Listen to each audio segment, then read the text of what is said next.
Alright, this is functions part 2, and what this video is basically that if you have an equation y equals something, or just an equation, and it's a function, you can replace the y with f of x. And so you get this situation. So the x is the x, and the function itself, f of x, is the y. If you plug in 2 for x, spits out 1, then that will give you a coordinate of 2, 1. Okay? So if we know that this is a function, so we can write it as f of x equals 5x minus 4. And you can pick any letter you want. The reason we pick f is for the word function, so f. So here's another function, g of x equals 2x minus 4. And we're going to be given some questions, and we have to use this to find them. So g of 2, we already know. That means our x is 2. So we just replace it, the x, with 2, which gives us 0. So we know g of 2 is 0. Now when they ask this, find x when g of x is 5, then that means we are given the y, and that is also our y. So we are allowed to plug it in for the g of x and solve for x.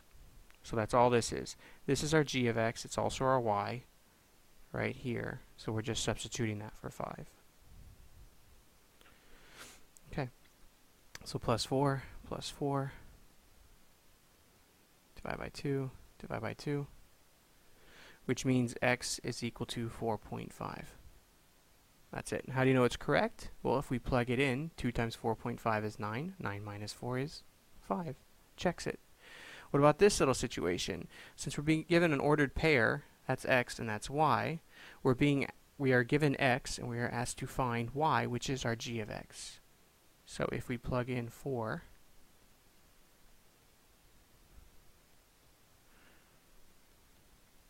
we know that g of 4 is 4, so that is our y coordinate, 4, 4.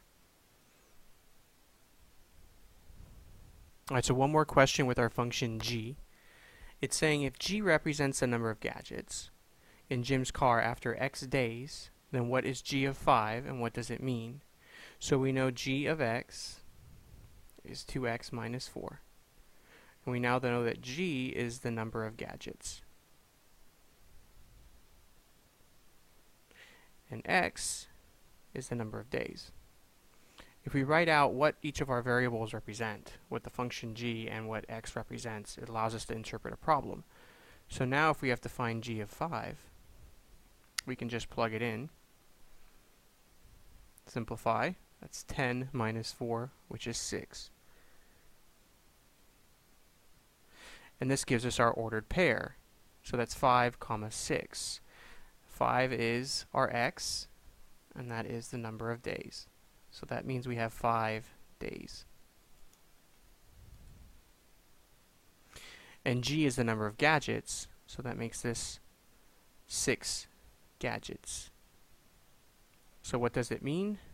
G represents the number of gadgets in Jim's car after x days. After 5 days, Jim will have 6 gadgets. And that's it. Alright. So more questions on this. So as you notice, all it is 2 different letters in every single function, an x and the function itself, either a g or an f, whatever it is. And each one we're given a number, and we're trying to find its corresponding value. So if f of x equals 5x minus 1, and the domain of x is negative 2, 4, and 5, then what's the range? So remember, the range is your y values. And in this case, that's our function. We're looking for f. So we're given x's. So if we just plug them in, plug them in quickly now, we get these corresponding f values, which gives us our range. It's negative 11, 19, and 24. That's our range. So that's it. All we're doing is plugging in either for the x or we're plugging in for the y, and our y is our function itself. So here's our application problem. I want to see if you can figure it out. give them a shot. Hit pause. So we have a function here. It's telling you what the t and the x represent, and it's going to give you an x value. Plug it in and tell me what the answer is. So after plugging them in, you should have gotten 127.19 and 8.89. But this is just for functions part 1. Now we have to find out what t represents. So again, this is like our y coordinate, and that's our x. So we're getting an ordered pair, which is 35, couple 127.9. But what does t represent? That's our t right there. And that's the length of the trip. And then this x that we're plugging in is the years since 1970.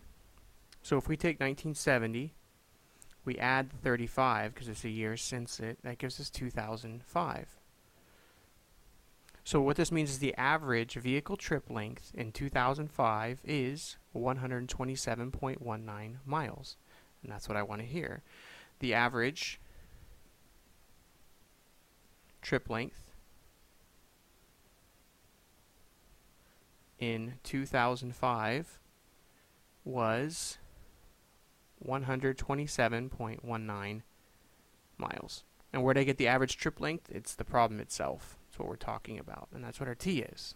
So on this one, this is our years since 1970, so that means it's 1970.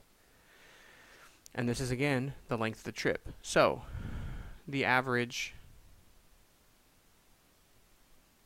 trip length in 1970 was 8.89 miles.